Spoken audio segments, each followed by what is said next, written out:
Assalamualaikum warahmatullahi wabarakatuh. Kami kelompok 9 matkul analisis laporan keuangan. Kami di sini akan mempresentasikan tentang rasio keuangan bank. Sebelum kami menjelaskan mengenai materi kami, saya selaku moderator akan memperkenalkan para pematerinya. Saya Dimas Aman Mufli. Saya sebagai pemateri pertama yang akan menjelaskan tentang pengertian dan kegunaan rasio keuangan bank. Rasio keuangan bank merupakan suatu alat atau cara yang paling umum digunakan dalam membuat analisis laporan keuangan. Analisis rasio menggambarkan hubungan matematis antara suatu jumlah dengan jumlah lainnya. Rasio keuangan yang digunakan oleh lembaga perbankan dengan perusahaan non-bank sebenarnya relatif tidak jauh berbeda. Perbedaannya terutama terletak pada jenis rasio yang digunakan untuk menilai suatu rasio yang jumlahnya lebih banyak. Hal ini wajar saja karena komponen neraca dan laporan yang dimiliki bank berbeda dengan laporan neraca dan laba rugi perusahaan non-bank. Resiko yang dihadapi bank jauh lebih besar daripada perusahaan non-bank, sehingga beberapa rasio dikhususkan untuk memperhatikan rasio ini. Kegunaan rasio keuangan bank. Analisis rasio keuangan sangat berguna bagi bank, para kreditur, investor, dan manajemen sendiri sebagai dasar mengambil keputusan. Adapun kegunaan tersebut dapat dijelaskan lebih detail sebagai berikut. Yang pertama, bagi banker, berguna untuk mempertimbangkan pemberian kredit jangka panjang maupun jangka pendek kepada perusahaan. Lebih tertarik pada rencana jangka pendek, likuiditas maupun memperoleh laba, tingkat efisiensi operasional dan solvabilitas. Yang kedua, bagi para kreditur, jangka panjang lebih tertarik pada kemampuan memperoleh laba dan efisiensi operasional. Yang ketiga, bagi para penanam modal atau investor lebih tertarik pada kemampuan memperoleh laba jangka panjang dan tingkat efisiensi perusahaan. Yang keempat, bagi manajemen sendiri sangat berkepentingan dengan semua aspek analisis rasio keuangan. Karena ini harus mampu membayar utang jangka pendek, mampu membayar utang jangka panjang, mampu memaksimalkan nilai perusahaan, dan mampu memperoleh laba untuk memaksimalkan kekayaan pemegang saham. Baik, selanjutnya di sini saya akan menjelaskan tentang rasio likuiditas bank. Rasio likuiditas bank adalah rasio yang digunakan untuk mengukur kemampuan bank dalam memenuhi kewajiban jangka pendeknya pada saat ditagih. Adapun jenis-jenis rasio likuiditas yaitu sebagai berikut. Pertama ada quick ratio. Quick ratio merupakan rasio yang digunakan untuk mengukur kemampuan bank dalam memenuhi kewajibannya terhadap para deposan dengan harta yang paling liquid yang dimiliki oleh bank. Dan rumus untuk mencari quick ratio bisa dilihat pada gambar di samping, di mana quick ratio sama dengan kas aset dibagi total deposit dikali 100%. Selanjutnya itu ada investing policy ratio. Investing policy ratio merupakan rasio yang digunakan untuk mengukur kemampuan bank dalam melunasi kewajibannya kepada para deposan dengan cara melikuidasi surat-surat berharga yang dimilikinya. Untuk rumusnya bisa dilihat pada gambar tersebut, di mana investing policy ratio sama dengan securities dibagi total deposit dikali 100%. Untuk banking ratio, yang ketiga itu ada banking ratio. Banking ratio merupakan rasio yang digunakan untuk mengukur tingkat likuiditas bank dengan membandingkan jumlah kredit yang disalurkan dengan jumlah deposit yang dimiliki. Untuk rumusnya, banking ratio sama dengan total loans dibagi total deposit dikali 100%. Yang keempat ada asset to loan ratio. Aset to loan rasio merupakan rasio yang digunakan untuk mengukur jumlah kredit yang disalurkan dengan jumlah harta yang dimiliki bank. Untuk rumusnya, yaitu aset to loan rasio sama dengan total loan dibagi total aset dikali 100%. Yang kelima ada investment portfolio rasio. Investment portfolio rasio merupakan rasio yang digunakan untuk mengukur tingkat likuiditas dalam investasi pada surat berharga. Dan untuk menghitung rasio ini, perlu terlebih dahulu diketahui sekuritas yang jatuh waktunya kurang dari 1 tahun yang digunakan untuk menjamin deposito nasabah jika ada. Yang keenam itu ada cash ratio. Cash ratio merupakan rasio yang digunakan untuk mengukur kemampuan bank dalam melunasi kewajiban yang harus segera dibayar dengan harta likuid yang dimiliki bank tersebut. Untuk rumusnya yaitu cash ratio sama dengan liquid asset dibagi short term borrowing dikali 100%. Yang ketujuh ada loan to deposit ratio atau LDR. Loan to deposit ratio merupakan rasio yang digunakan untuk mengukur komposisi jumlah kredit yang diberikan dibandingkan dengan jumlah dana masyarakat dan modal sendiri yang digunakan. Rumusnya yaitu loan to deposit ratio sama dengan total loan dibagi total deposito plus equity dikali 100%. Yang kedelapan itu ada pengukuran resiko-resiko. Dalam pengukuran resiko-resiko ini dibagi lagi menjadi beberapa jenis. Yang pertama ada investment risk ratio.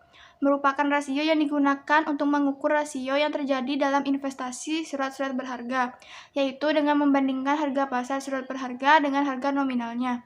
Rumusnya yaitu investment risk ratio sama dengan market value of securities dibagi statement value of securities dikali 100%.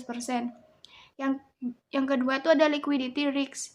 Merupakan rasio yang digunakan untuk mengukur resiko yang akan dihadapi bank apabila gagal untuk memenuhi kewajiban terhadap para deposannya dengan harta liquid yang dimilikinya. Rumusnya yaitu investment risk ratio sama dengan liquid asset dikurangi short term borrowing dibagi total deposit dikali 100%. Yang ketiga itu ada credit risk ratio. Merupakan rasio yang digunakan untuk mengukur risiko terhadap kredit yang disalurkan dengan membandingkan kredit macet dengan jumlah kredit yang disalurkan. Rumusnya yaitu credit risk ratio sama dengan bad debts dibagi total loans dikali 100%. Yang keempat itu ada deposit risk ratio. Merupakan rasio yang digunakan untuk mengukur risiko kegagalan bank dalam membayar kembali deposannya. Rumusnya yaitu credit risk ratio sama dengan equity capital dibagi total deposit dikali 100%. Di sini saya akan menjelaskan tentang rasio solvabilitas. Rasio solvabilitas itu adalah rasio yang digunakan untuk mengukur kemampuan bank dalam mencari sumber dana untuk membiayai kegiatannya. Beberapa solvabilitas bank yaitu yang pertama adalah primary ratio. Primary ratio yaitu digunakan untuk mengukur apakah permodalan yang dimiliki sudah memadai, sejauh mana penurunan yang terjadi dalam total aset masuk dapat ditutupi oleh capital equity. Primary ratio dapat dihitung dengan formula primary ratio sama dengan equity capital per total aset dikali 100%. Yang selanjutnya adalah risk asset ratio, yaitu digunakan untuk mengukur kemungkinan penurunan risk asset. Risk asset ratio dapat dihitung dengan formula RAR sama dengan equity capital per total aset dikurangi cash asset dikurangi securities dikali 100%. Yang selanjutnya adalah secondary risk ratio, untuk mengukur penurunan aset yang mempunyai resiko lebih tinggi. Secondary risk ratio dapat dihitung dengan formula secondary risk ratio sama dengan equity capital per secondary risk asset dikali 100%. Yang selanjutnya adalah capital ratio, untuk mengukur permodalan dan cadangan penghapusan dalam menanggung pengkreditan resiko yang terjadi karena bunga gagal ditagih. Capital ratio dapat dihitung dengan formula CR sama dengan equity capital ditambah reserve for loan losses per total loans dikali 100%. Yang selanjutnya adalah capital edukasi ratio 1. atau CAR1. Untuk mencari rasio ini perlu diketahui terlebih dahulu besarnya estimasi risiko yang akan terjadi dalam pemberian kredit dan pendagangan surat berharga. Capital Equity Ratio 2. CAR2 dapat dihitung dengan formula CAR sama dengan equity capital dikurangi fixed asset per total loans ditambah securities dikali 100%. Selanjutnya adalah capital adequacy ratio 3 atau CAR3. CAR3 dapat dihitung dengan formula CAR3 sama dengan equity capital per total loans ditambah securities dikali 100%. Di sini saya akan menjelaskan tentang rasio rentabilitas bank. Rasio rentabilitas bank digunakan untuk mengukur tingkat efisiensi dan profitabilitas yang dicapai oleh bank yang bersangkutan. Ada beberapa rasio rentabilitas bank. Yang pertama, gross profit margin. Gross profit margin dapat dihitung dengan formula operating income dikurangi operating expense dibagi operating income dikali 100%. Kemudian yang kedua, net profit margin dapat dihitung dengan net income dibagi operating income dikali 100%.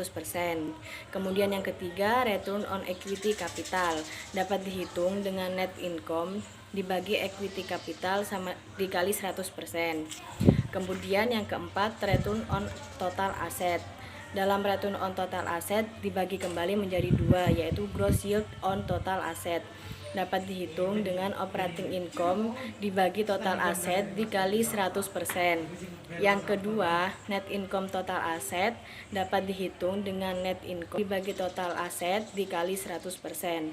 Kemudian yang kelima, return on loans dapat dihitung dengan formula interest income dibagi total loans dikali 100%. Kemudian yang keenam, interest margin on earning asset dapat dihitung dengan formula interest income dikurangi interest expense dibagi earning asset dikali 100%. Kemudian yang ketujuh, interest margin on loans dapat dihitung dengan interest income dikurangi interest expense dibagi total loans dikali 100%.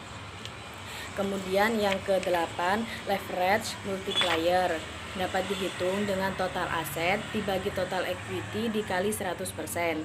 Kemudian yang ke-9, asset utilization dapat dihitung dengan formula operating income plus non-operating income dibagi total aset dikali 100%. Kemudian yang ke-10, interest expense ratio dapat dihitung dengan formula interest expense dibagi total deposit dikali 100%.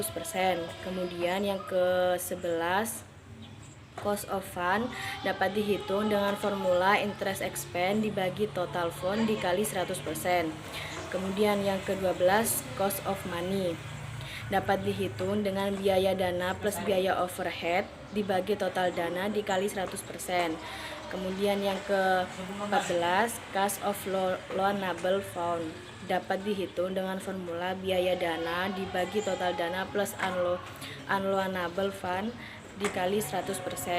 Kemudian yang terakhir, cost of operable fund dapat dihitung dengan formula biaya dana plus biaya overhead dibagi total dana dikurangi unloanable fund dikali 100%. Kemudian cost of efficiency dapat dihitung dengan formula total expense dibagi total earning asset dikali 100%. Sekian presentasi dari kelompok kami. Kurang lebihnya mohon maaf. Apabila ada yang kurang dimengerti dan dipahami, maka bisa dipertanyakan pada saat dibukanya sesi tanya jawab. Wassalamualaikum warahmatullahi wabarakatuh.